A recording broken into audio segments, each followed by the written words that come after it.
Hello, my name is Hannah and this is my July wrap-up. So this is probably going to be kind of a long one because I read 8 books in July, which is awesome, and I have a lot of opinions about some of them and virtually no opinion about others. So this is probably going to be a long one. Get comfy or leave, I don't know. I'm not your boss. All right, best to just get started, I suppose. So the first book that I read in the month of July was The Temple House Vanishing by Rachel Donahue. I read it as an e-arc on NetGalley, but it did come out in the US at the beginning of July, but I think it came out like early last year overseas. And this is kind of a literary thriller. So at a girls' boarding school in Ireland 25 years ago, a 16-year-old student and a charismatic art teacher vanished without a trace at the same time. We're kind of in 2 different timelines here, one of which is the events leading up to the disappearance 25 years ago, and the other is in more current day for the 25th anniversary, and there is a journalist who has a personal connection to the case who is covering this story, covering the 25th anniversary of the story. I really liked this. It was really nice, kind of self-contained thriller. It has that dark academia vibe that everyone loves because it is at this kind of remote boarding school. But yeah, I absolutely loved it. Completely honest, this was everything that I wanted The Maidens to be. A couple months ago, if you didn't see that wrap up, I read The Maidens and I didn't like it, but I really liked this. There's also in here, there's a really cool discussion on the ethics and culture of true crime. In the book, the story of these disappearances over the 25 years since it happened, they've kind of been like true crime to death because of how like sensational and salacious the whole story is. And as the journalist is interviewing witnesses and loved ones, she has to like keep insisting that she's not just like some true crime blogger, like she's trying to sensitively cover the case. I personally am less into true crime, but I find like the culture around it fascinating and some of the conversation about like, should we even be doing this? Really, really interesting. So, yes, very cool, very big recommendation. I am definitely a fan of that. All right. Second book I finished. If you watched my mid-year freakout book tag, which you should, I kind of already spoiled this, but the second book I read was Rule of Wolves by Leigh Bardugo. I'm finally done. I'm finally done. Literally, I think the only physical books I read for 4.5 months were just Grishaverse books. And obviously I've massively enjoyed my time. It's been really fun, but I'm also glad to be moving on a little bit. So this, of course, is the sequel to King of Scars. We're still following Nikolai and Zoya and Nina, among others. I liked this much more than King of Scars. I still didn't love it, but I felt like the plot just moved much more, and it was much more interesting to read. However, much like in King of Scars, halfway through, a new POV character is introduced who is just like a rock in the stream, like really disrupts the flow of things. It just felt like unnecessary and clunky, and in comparison to everything else that was going on, I just didn't care enough. Like, you are rotating in POV between a handful of characters that have been very important to this so far very long series, and then you just like pepper in someone else's point of view who isn't like, she's adding something, but not that much. And it's like, I'm not gonna tune in as closely during these like climactic moments. And then it's like, who was that again? I don't know. Truth be told, I skimmed those, but I didn't really miss that much plot doing that. Minor spoilers for the next like 30 seconds. I think it is fun that we kind of teed up the fabled third Six of Crows book Like, I guess if we're going to have a third Six of Crows book, this is the way to do it. I did, in my reread of Six of Crows and Crooked Kingdom, say that I could kind of see there being more Crows stories to be told. But we've kind of done that now. I kind of got like more closure than I wanted. Like, I kind of wish their stories would remain kind of autonomous and kind of separate from the rest of the Grishaverse. But I also acknowledge how going forward that would be really difficult.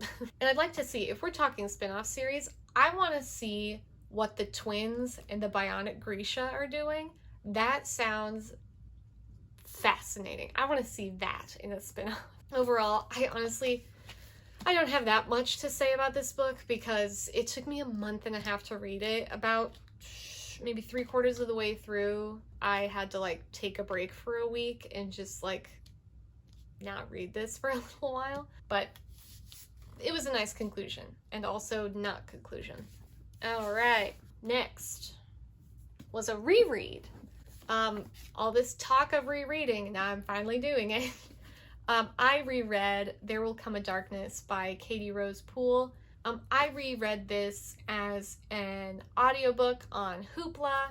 I really like the audiobook narrator. This is an old arc I have, but it is the first in a YA fantasy trilogy. Deals in like magic, in like warring religious factions and deposed monarchs and prophecies. It's very slow paced and very character driven for young adult fantasy, which I really appreciate.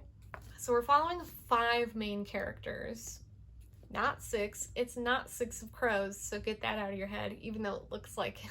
So there's Ephra, or Ephira. I pronounced it one way reading it, and the narrator said it another way. Who is not Inej Gaffa mixed with Rogue from X-Men, so get that out of your heads. We also have her sister Beirut, who's not doing so hot, and they're kind of on the run. They're kind of in hiding. Then there's Anton, who's just a handsome waiter. That's all.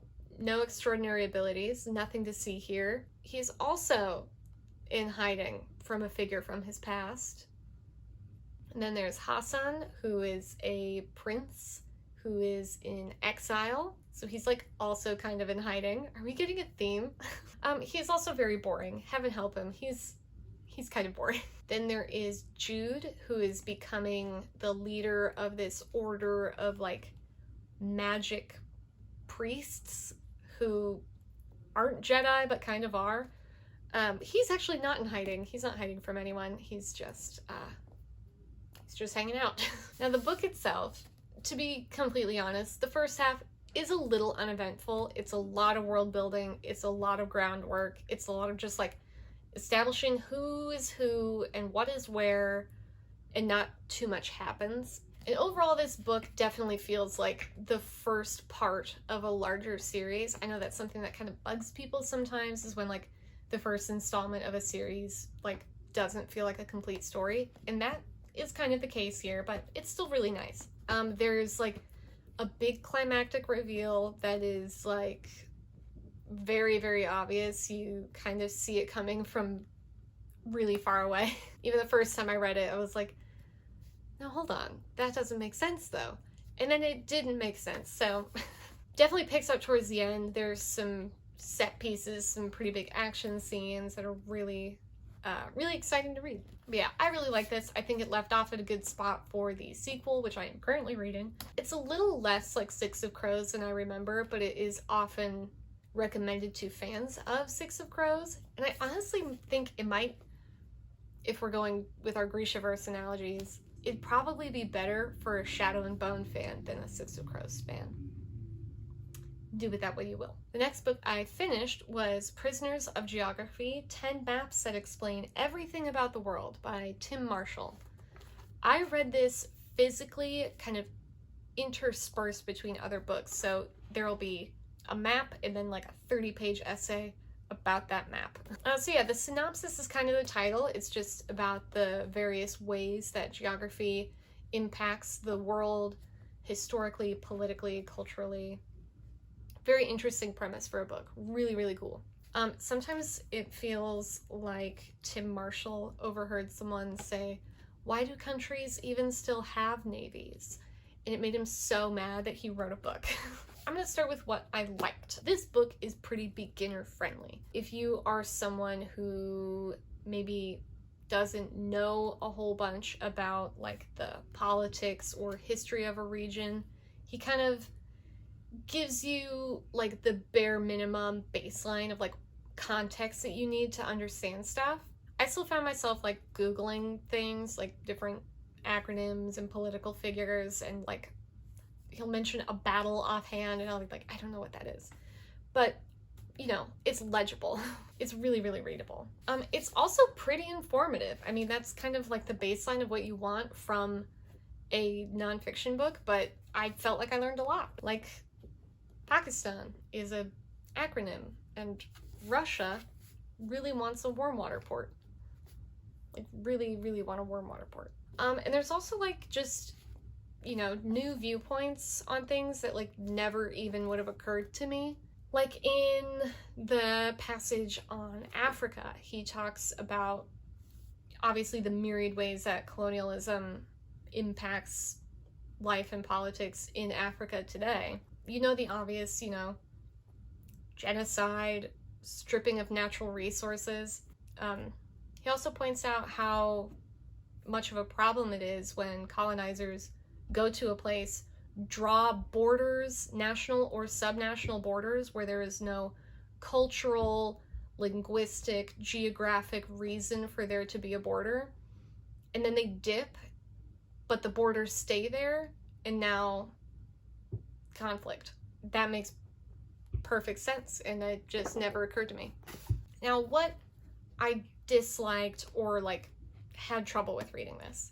Tim Marshall writes from a very specific point of view, and that point of view is USA, USA, number one, rah, rah, rah, USA. And that's fine if that's the book he wants to write.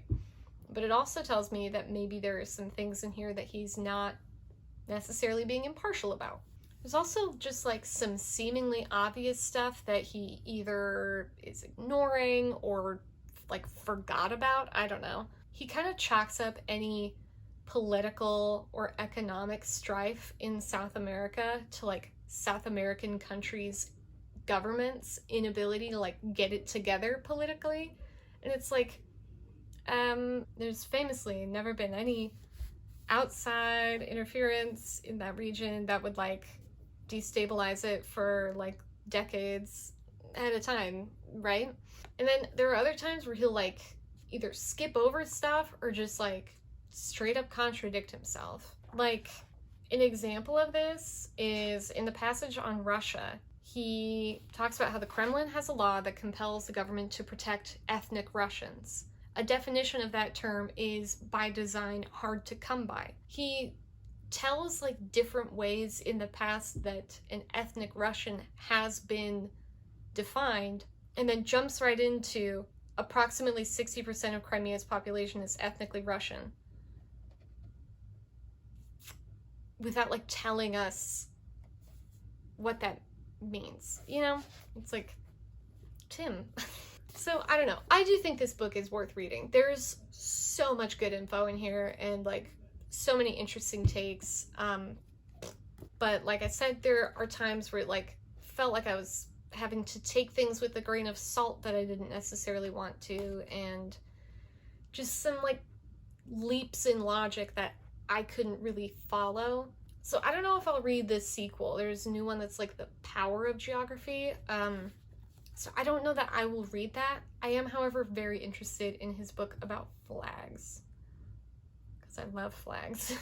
So, all right. This next one, okay. The next book I read was White Noise by Don DeLillo. I read the ebook on Libby. I read it because there is the upcoming film adaptation, I believe adapted by and directed by Noah Baumbach, starring Greta Gerwig and Adam Driver. Actually, the first production photos came out while I was reading it, which is always really fun when that timing happens. So to give you a rundown of what this book is about. Okay, so it is technically about a married couple, Jack and Babette Gladney, and their eclectic group of children from previous marriages. He is a professor of Hitler studies at a Midwestern university. Okay, so in 3 parts, the first part is just kind of like getting to know the characters and the setting, Jack's work, the town where they live, the university where he works. And in the second part, there is an airborne toxic event where there is an evacuation, and it kind of turns into a bit of a disaster movie for a minute. And the third part is sometime after the airborne toxic event where Jack has suspicions that Babette has been using an experimental drug called Dylar, and he discovers that she's been part of this like psychopharmaceutical experiment and also having an affair, but that seems to bother him less. So surface level, this book is kind of all over the place. And so many people love this book. So many people love this book. I did not like this book because I think I didn't get this book. I shouldn't say, it's not that I didn't get it, because I got what he was saying the whole time, and I think he said it successfully. I just didn't care for the reading experience. It was really did not flow at all. Like, there's a part in the second part during the airborne toxic event where they're like in their car, escaping, shit's on fire, they're speeding down the road, and then they're like having a conversation in the car about something completely different, which is like, haha, I get that it was a stylistic choice. It made it very painful to read. He clearly had a lot to say about like information and disinformation and media saturation and like entertainment media and how it is targeted towards and consumed by children. But a lot of it felt like it just boiled down to those like talking points from like the 80s and 90s where it's like, kids shouldn't watch TV. Like, that's what it felt like. Like I said, I thought initially I didn't like this because I didn't understand it, but like on reflection, it's like I understood this completely. I understood what he was saying. I understand what was happening. I just didn't like it. So that was unfortunate. I'm still very curious about this movie. And, you know, there must be something to this book for a lot of people because a lot of people really like it, but I didn't. The next book I read was Concrete Rose by Angie Thomas. I listened to the audiobook on Libby, really nice audiobook. So Concrete Rose is, of course, the prequel to Angie Thomas's The Hate U Give, about Star's parents, when primarily her dad, when he was a teenager shortly before she was born. And it's about him having to navigate school and work and getting deeper involved in a gang while also being a teen parent. It's just, it was really good. I don't know. I really enjoy this. I think there's something that Angie Thomas has done consistently really well across her 3 books. Angie Thomas is an adult. Adults write books for teenagers. I think something she does really well is she really like inhabits the voice of teenagers, so it is realistic without sounding dumb, and like intelligent enough without sounding like put upon. And you know how sometimes you read YA books and it's just like, I've never met a child who speaks like this. But yeah, it never sounds put upon or unnatural, and it's just really well realized voices of her main characters. But yes, this is definitely very character driven. Most of the conflict is there's external conflict, but there's a lot of internal conflict as well, which I think is something that is not necessarily missing from a lot of YA, but it's like, I feel like often it comes down to like romance. But yeah, this was really good. I don't have that much to say about it because I don't want to give it away. But yeah, it definitely made me want to read The Hate U Give again, because I read that, well, I read it like spring of 2018 sometime, so it's been a minute. There were a couple lines I was like, this is clearly directly referencing either The Hate U Give or On the Come Up, But there was a couple to The Hate You Gave where it was like, I know she's telling me something, but I can't remember what. Yes, very good, very nice. The second to last book I finished was Out of Love by Hazel Hayes. I read the e-arc from NetGalley. It comes out in the US September 28th now. It's been out in the UK and Ireland for a little while now. This is kind of a literary romance / drama. It tells a love story in reverse between our unnamed protagonist and a man named Theo. So yeah, since it is told in reverse, we journey all the way from Theo picking up the last of his crap from the apartment all the way to the night they met. And it was really nice. It was really lovely. It's really interesting because I have not often read, like, YouTuber books, whatever. I haven't often read fiction from someone whose writing I'm familiar with and whose writing voice I'm familiar with. The only other instance I can think of was Axiom's End by Lindsay Ellis. Obviously, you can't watch Lindsay Ellis's videos without becoming familiar with her writing, and kind of the same is true of Hazel Hayes. So yeah, I've been watching Hazel on YouTube for years, and it's kind of funny when you like read a line that is like so clearly all her, even though it's obviously she wrote this, but when she says things like dizzying heights or like tactical chunder, I was like, was that a self-reference? Yeah, this was very good. I'm ashamed to say I kind of had like reserved expectations because it was like, what if it's not good? But I think I always think that when it's like a book from a writer I already like. Yeah, it was really nice. It was really sad and romantic and kind of swoony a couple times. So yes, I'm definitely a fan, definitely recommend. Also, the US release was moved up like a month due to exciting news, so we'll see what that's about. I'm very interested in that. And the last book I finished was Second Empire by Richie Hoffman.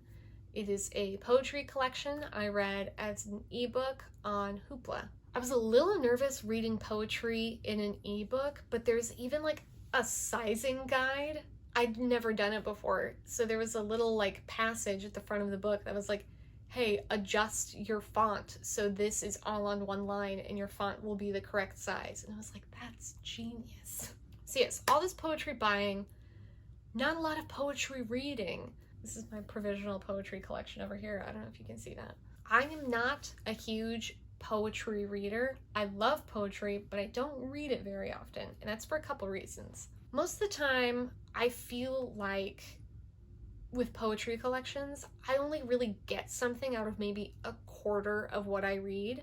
And I think it's because I'm too impatient. I just want to tear through it. So if I don't immediately understand what it's saying, or if there's no lines that like jump out at me, I kind of just like turn the page and forget about it. And that feels wasteful somehow. I'm kind of the same way with short stories, and even like some really short books. I'm just like, I didn't have enough time in it to get it, you know? I didn't have enough time in it to really process it and appreciate it. But I'm getting better. I'm dipping my toes in. I find like Autobiography of Red is a really good one for me because I'm like, oh, that's a poetry collection, but there's like characters and a plot. That's good. And also, I'm just plain inexperienced at talking about poetry, and I feel like even if something means the world to me, I don't really know how to talk about it. I don't have like the words to describe what I like and dislike about it. So yeah, we're taking baby steps into poetry world. This book first came on my radar. I think I saw, he has a poem that's not in this collection, but he has a poem called French Novel, and I probably saw it on like Instagram a couple of years ago, and that was a poem that like the second I read it, I recognized that I liked it and that I understood it and that it like I really felt it, you know? God, I'm so bad at talking about poetry, Jesus. This is a series of poems about art and the seaside and sex and Europe. And that's kind of the bones of it. I really like, and I think this is part of the reason why that first poem that Richie wrote that jumped out at me the way it did. He writes beautifully, obviously, but not overwrought, not overly descriptive, not purple. He just writes really straightforwardly and really beautifully. So since I don't know how to really talk about poetry, I just have a list of adjectives that I came up with. You're welcome. Meditative, descriptive, precise, bucolic, pastoral, and rich, but not sickeningly so. I'm really proud of that last one. Okay, my favorite poems from the collection were Egyptian Bowl with Figs, At the Palais, oh my god, I don't speak French, At the Palais Garnier, Purple, and The Ships. Check those out if you only have 15 minutes to read this book for some reason. So yeah, that was kind of a struggling note to end on, but god damn it, I'm gonna learn how to talk about poetry. So yeah, that was all the books I read in July. I have had fun reading the Grishaverse, no bones about it, but my god, am I glad to be kind of past it. That is all I have. Thank you for watching. If there are any people on BookTube who read a lot of poetry and talk about poetry a lot, point me in their direction because I want in on the fun. But yes, thank you for watching.